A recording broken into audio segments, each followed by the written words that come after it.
আমরা লিয়েছি মনে করেন 15টা গাড়ি লিয়েছি, কারণ বস্তার রেট তো এই জায়গায় বাজার দর দিয়ে বেড়েছি। এই জায়গা শুনছি এসে 20 টাকা করে দিতেছে। এটা দেওয়ার কথা আমরা এই জায়গায় গাড়ি লাগা আমার যা কইছে যে এই জায়গা যা বাজার আছে আমার তাই দিবে, আর গাড়ি লাগার জিগেছি তারা কইছে 20 টাকা করে টানতেছি। যারাই যা কিছু বলুক, আপনারা মাঠ পর্যায়ে যাবেন, এটা দেখবেন যে আমরা কতটুকু সত্য এবং কতটুকু মিথ্যা, সেটা কৃষক এবং যারা এই কাজটা নেয় আমাদের যে বহন করায় তাদের কাছে জিজ্ঞাসা করবে, এবং গাড়িওয়ালা যারাই আছে এদের কাছে জিজ্ঞাসা করবে যে তোমরা কত টাকা নাও, আর কৃষকরা বলবেন তোমরা কত টাকা দাও।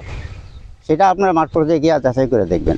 25 টাকা নিচ্ছি কৃষকের কাছ থেকে, এতে 20 টাকা দিচ্ছি গাড়িওয়ালাগো, আর 2 টাকা তাদের লোকে সর্দারের একটা ভাগ আছে 1 টাকা, প্রতি বস্তা 1 টাকা দেওয়া হয়, আর একজন লোক থাকে লোকে দেখশন করার জন্য আর 1 টাকা দেওয়া হয়। এই 22 টাকা আমার খরচা আছে, আমি 25 টাকা নিই।